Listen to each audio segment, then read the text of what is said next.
Hello. എടാ നമ്മുടെ അച്ഛൻ മരിച്ചു. ആ ബീവറേജിന്റെ പിന്നിലെ ഇലക്ട്രിക് സ്റ്റോപ്പില്ലേ, കാട് പിടിച്ച സ്ഥലമില്ലേ, അത് പോസ്റ്റിന് മുമ്പിൽ ചാരി ഇങ്ങനെ കിടക്കുക, മരിച്ചു. പെട്ടെന്ന് വാ. ഇനിയിപ്പോ ഗൾഫിലുള്ള ബെല്ലാരി ചേട്ടനെ വിളിക്കണല്ലോ. ബെല്ലാരി ചേട്ടൻ കൊടുത്തയച്ച കൂളിംഗ് ഗ്ലാസ് ഇട്ട് തന്നെ ബെല്ലാരി ചേട്ടനെ വിളിക്കാം.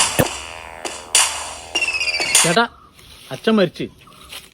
സ്വത്തൊക്കെ നമുക്ക് 3 പേർക്ക് 3 മക്കളല്ലേ ഉള്ളൂ.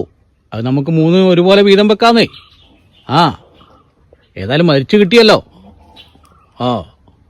ബോട്ട് കമ്പനിയും അച്ഛൻ്റെ ഹോട്ടലും എനിക്ക് വേണം. ഓക്കെ, ഞാൻ വിളിക്കാം.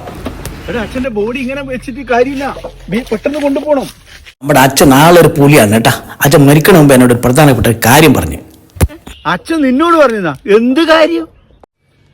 എന്റെ മോനെ, എന്റെ കാലശേഷം വീടും വോട്ട് കമ്പനിയും നീക്കാണ് മോനെ. മരിച്ചു കിടക്കുമ്പോ എനിക്ക് കളവ് പറയാൻ വേണ്ടിട്ട് നാണുമില്ലേ? ആളാരെ ഇത് വിശ്വസിക്കുക? പറയുമ്പോ അവന്മാര് പോത്തുകളാണെങ്കിലും നമ്മള് മനുഷ്യരമാണക്കാണി നല്ല ജീവികളാണ് കേട്ടാ. അച്ഛൻ ചത്ത് കിടക്കുമ്പോ സ്വത്തിന് വേണ്ടി തല്ലുന്നവരല്ലേ നമ്മള്. എന്നിട്ട് അവരെ പോത്തുകൾ, നമ്മള് മനുഷ്യന്മാർ. ഇതെന്താ ഇത്?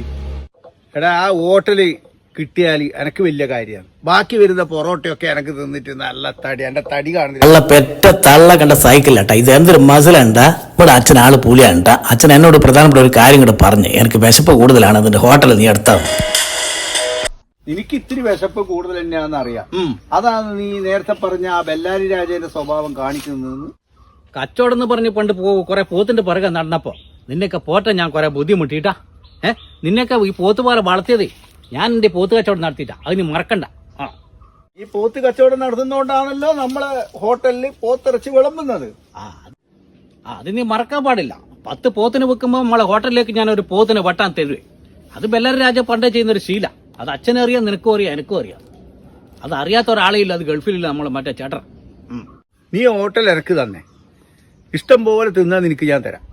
നീ പറ്റ് കംപ്ലീറ്റ് ബുക്കിൽ എഴുതിയാൽ മതി. നിങ്ങൾ പറഞ്ഞ് നിനക്ക് വേണ്ടോളം തിന്നിട്ട് പറ്റ് ബുക്കിൽ എഴുതിക്കൊന്നു. ഞാനിതെങ്ങനെ എഴുതും? എല്ലടോ, നിനക്ക് എഴുതാൻ അറിയില്ലേ? അത് പേന കൊണ്ട് എഴുതണം. നീ ഒരുമാതിരി പോത്തിന്റെ സ്വഭാവം കാണിക്കല്ല കേട്ടാ. ഞാൻ പോത്ത് കച്ചവടത്തിന് ഇറങ്ങുന്നതാണ്. ഞാൻ പള്ളി കൂടെ പോയിട്ടില്ല, നിനക്കറിയില്ലേ? എനിക്ക് എഴുത്തും വായന അറിയില്ലെന്നേ. എന്താ ഇത്? പണ്ട് പള്ളിക്കൂടത്ത് പോകാൻ പറഞ്ഞപ്പോൾ ഞാനിങ്ങനെ കരഞ്ഞേട്ടാ. അച്ഛൻ നമുക്ക് നിർബന്ധം ഞാൻ പള്ളിക്കൂടത്ത് പോകണമെന്ന്.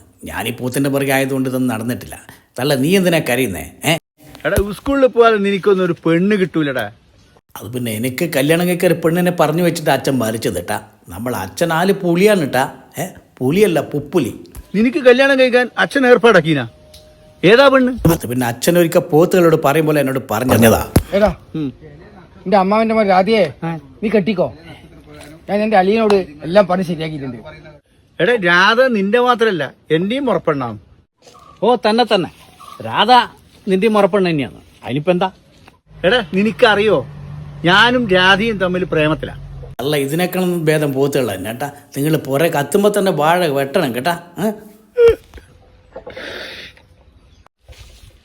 തള്ള കരയണ്ട. ഹോട്ടലിൽ നീ എന്നെ എടുത്താ. നിന്റെ പള്ളകള് നിറഞ്ഞ് പൊറോട്ട കുത്തി കേറ്റ്. എനിക്ക് ഹോട്ടല് മാത്രം പോരാ, എനിക്ക് രാധേനെയും വേണം. നീ അവളെ മറക്കണം. ഈ ബെല്ലാരി രാജ ഒരു കാര്യം അത് പറഞ്ഞ സ്കൂളിൽ പോകാത്ത എന്നോട് അവള് ഒരിക്കൽ ഇംഗ്ലീഷ് പറഞ്ഞ അവളെ എന്നെ പേടിപ്പിച്ച്. അതുകൊണ്ട് എനിക്ക് അവളെ തന്നെ കെട്ടിയേ പറ്റൂ. സത്യം, അമ്മയാണ് സത്യം, ഞാൻ അവളെ കെട്ടും. അവൾ ഇംഗ്ലീഷ് പറഞ്ഞ് വരട്ടിയോ നിന്നെ? ഏത് ഇംഗ്ലീഷാ പറഞ്ഞത് നിന്നോട്? അവള് പറഞ്ഞ ഇംഗ്ലീഷ് കേട്ട പെറ്റത്തുള്ള സൈക്കിളിലേട്ടാ. അവൾ എന്റെ മുഖത്ത് പോരാ ഐ ലവ് യു എന്നാ പറഞ്ഞത്. എനിക്കൊന്നും മനസ്സിലായിട്ടാ എന്താ അവള് പറഞ്ഞത് എന്താന്ന് എനിക്ക് ഇപ്പോഴും മനസ്സിലായി. ഞാൻ ഈ പള്ളിക്കൂടെ പോയിട്ടില്ലല്ലോ. അവളെ ഞാൻ കാണട്ടെ, അതാ പറഞ്ഞ എനിക്ക് അവളെ കെട്ടിയേ പറ്റുമെന്ന്. അവള് ഐ ലവ് യു എന്ന് പറഞ്ഞതിന്റെ അർത്ഥം നിനക്ക് മനസ്സിലായിട്ടില്ലല്ലോ. ആശ്വാസായി. തള്ള സത്യമായിട്ട് അവൾ ഈ പറഞ്ഞ ഇംഗ്ലീഷ് എനിക്ക് മനസ്സിലായില്ല കേട്ടാ. നീ അവളെ കെട്ടിയിട്ട് എന്ത് ചെയ്യാനാ ഉദ്ദേശം? അമ്മാണ് സത്യം. എന്റെ മുഖത്ത് നോക്കി ഇംഗ്ലീഷ് പറഞ്ഞ അവളെ ഞാൻ ആദ്യ രാത്രി തന്നെ വെട്ടിക്കൊല്ലും. നീ അവളെ എനക്ക് വിട്ടതാ. ഹോട്ടൽ നീ എടുത്തോ? അതെ തള്ള, ഹോട്ടൽ എനിക്കാണ് ഉറപ്പാണല്ലോ അല്ലേ? ഉറപ്പ്. അപ്പൊ ഓട്ട് കമ്പനി എന്താ ചെയ്യുന്നത് അതുകൂടെ അറിയണല്ലോ. ഓട്ട് കമ്പനിയെങ്കിലും എനക്ക് താടാ. രാധേനെയും കെട്ടിയിട്ട് എനക്ക് ജീവിക്കണ്ടടാ. തള്ള, നിങ്ങൾ ഒരുമാതിരി പോത്തിന്റെ വർത്താനം പറയരുത് കേട്ടാ. എന്റെ ഉറപ്പെണ്ണാണല്ലോ രാധ. ആ രാധയെ നിങ്ങൾ ഒറ്റക്ക് കൊണ്ടുപോയി വെട്ടി കറി വെച്ച് തിന്നുവാൻ പോവല്ലേ ഇന്ന്? അതെ, നീ ക്ഷണിച്ചാ മതി, അച്ഛൻ നിന്റെ കല്യാണത്തിന് വരും. ഞാനല്ല പറയുന്നത്, നീ ക്ഷണിക്കും അച്ഛനാ. എന്റെ കല്യാണത്തിന് ഞാൻ വരുവാടാ മോനെ. തള്ള എന്തൊക്കെ പറഞ്ഞാലും നമ്മൾ അച്ഛൻ ആള് പുലിയാണ് കേട്ടാ.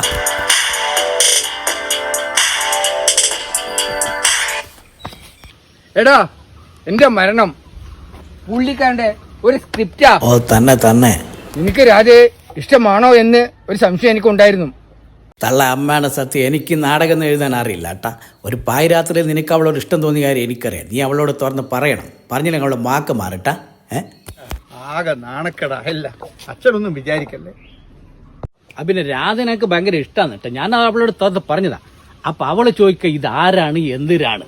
അപ്പൊ എനിക്ക് മനസ്സിലായി അവൾക്ക് എന്നെ ഇഷ്ടമല്ല. സാരൂല, നീ അങ്ങ് ക്ഷമിക്ക്. അല്ലേ നമ്മൾ കുടുംബക്കാരൊക്കെ ജോയിന്റ് ആയില്ല. ആ സ്ഥിതിക്ക് നമുക്കൊരു സെൽഫി എടുത്ത് അങ്ങ് പിരിയാം. നീ പോത്തുകളെ തള്ള ബലത്തോട്ടേക്ക്